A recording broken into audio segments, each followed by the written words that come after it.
आप लोगों ने एक आरोप लगाया है, उसमें एक न्यायिक समिति गठित हुई है, क्या कहेंगे? नहीं, आरोप मैंने नहीं, आरोप तो खुद पिताजी ने ही लगा दिया था। 19 तारीख को उन्हें जहर दिया गया, 21 तारीख को उन्होंने माननीय न्यायपालिका में कह दिया। हम तो उनके बाद कहना हमने शुरू किया।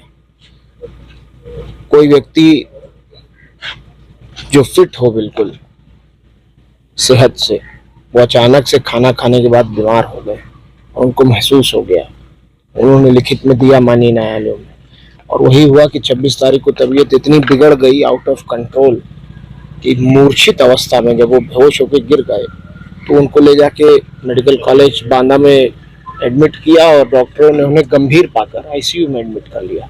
कभी आप में से किसी ने नहीं सुना होगा कि एक व्यक्ति अगर ठीक भी हो जाता है, आईसीयू से स्वस्थ भी हो जाता है, तो भी 12 घंटा, 24 घंटा, 48 घंटा ऑब्जर्वेशन में रखा जाता है।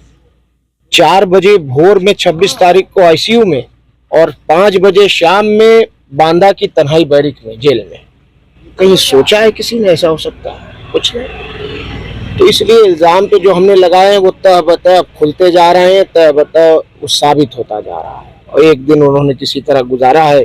28 को मेरी उनसे वार्ता हुई, लगभग 4 बजे उनकी इंतकाल होने से 3 घंटा पहले या 2 घंटा पहले। आपका फोन जो एक वो सब वायरल है, सब जान रहा, देख ही रहे हैं सब लोग।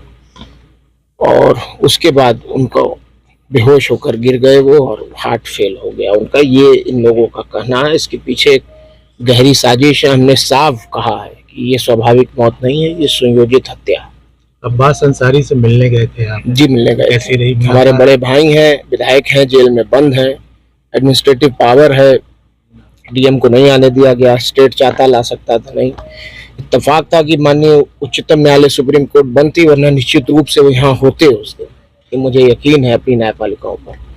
लेकिन चलिए, नहीं आ पाए। अब आगे के लिए हम लोग प्रयास करेंगे। स्वस्थ हैं, ठीक हैं, बहुत ज्यादा हिम्मत से हैं, बहुत साबिर हैं, बहुत सब्र कर रहे हैं। कहेंगे क्या यार, पुत्र के लिए पिता सब कुछ होता है भैया। आप खुद सोचो, आप भी किसी के पुत्र हो गए।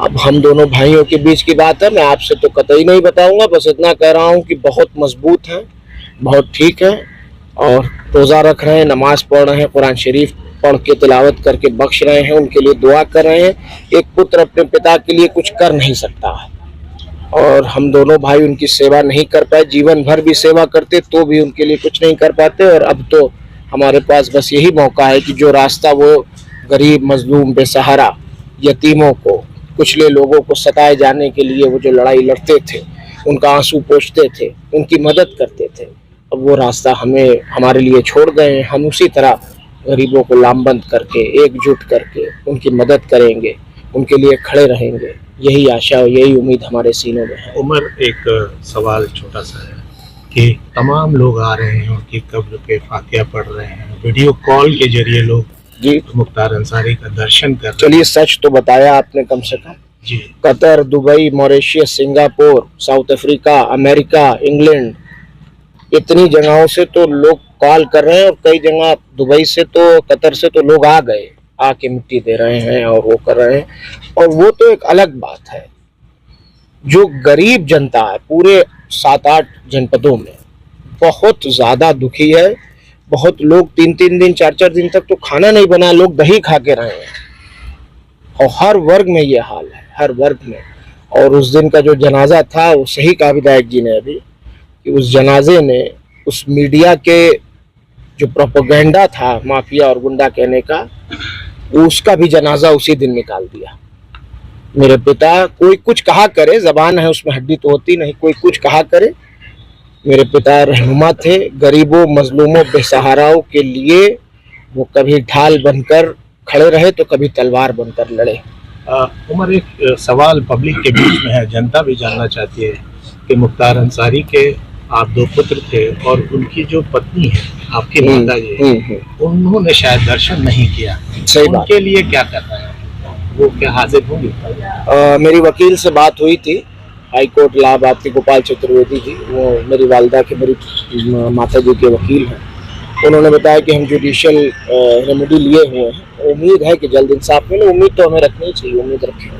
तमाम लोग दर्शन कर रहे हैं, आप भी चाहेंगे कि माँ जो है वो? अब जख्मों को मत खुरेदिए। मैंने बहुत साहस, बहुत हिम्मत, बहुत धाड़स बना रखा है। मैं 25 साल का ही हूँ अभी। मेरा भाई नहीं है, मेरी माँ नहीं है, मेरे पिता चले गए हैं।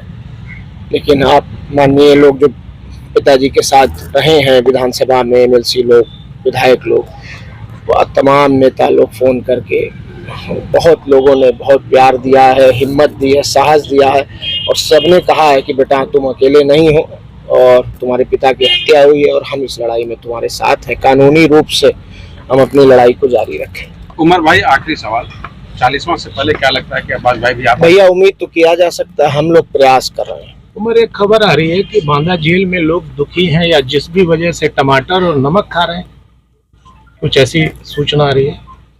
एक सूचना आपको नहीं होगी, मैं दे दूं। जिस दिन उनको पंजाब से ले आया गया था बांदा की जेल, उससे पहले वो बांदा रह चुके थे, फिर पंजाब चले गए थे। पंजाब से जब वापस सुप्रीम कोर्ट के ऑर्डर पे लाया गया तो सुप्रीम कोर्ट ने कहा था कि उनकी मेडिकल एडिक्वेट फैसिलिटीज का ध्यान रखा जाए। और जब बांदा की जेल लाया गया था तो बांदा की क्यारी में, जेल की क्यारियों में कोई फूल नहीं बचा था। ये बात किसी को पता नहीं, मैं आज खोल रहा हूँ इस राज को। कोई फूल नहीं बचा था। वहाँ के कैदियों ने, जब वो अंदर घुसे हैं जेल के, तो सारे बंदियों ने, उस वक्त जेल खुला हुआ था, सुबह के 6 बजे उनको जब दाखिल किया गया, जेल खुल चुका था, तब तक जेलर के कमरे में बैठा हुए थे। सारे कैदियों ने फूल सारे तोड़ के क्यारियों से, और उनको फूलों की वर्षा उनके ऊपर की थी। गरीब, मजलूम, बेसहारा, कहीं भी किसी जनपद, किसी जगह, मेरे यहाँ लोग केरला से भी अभी आए हैं, महाराष्ट्र से और राजस्थान से मोटरसाइकिल से लोग आए हैं, झारखंड से मोटरसाइकिल से लोग आ रहे हैं। तो जाहिर बात है कि लोग दुख में होंगे, और कुछ भी गम में, इमोशन में आदमी कर सकता है। मुमकिन है कि ना खाना खा रहा है, मैं मानता हूँ इस बात को। Thank you.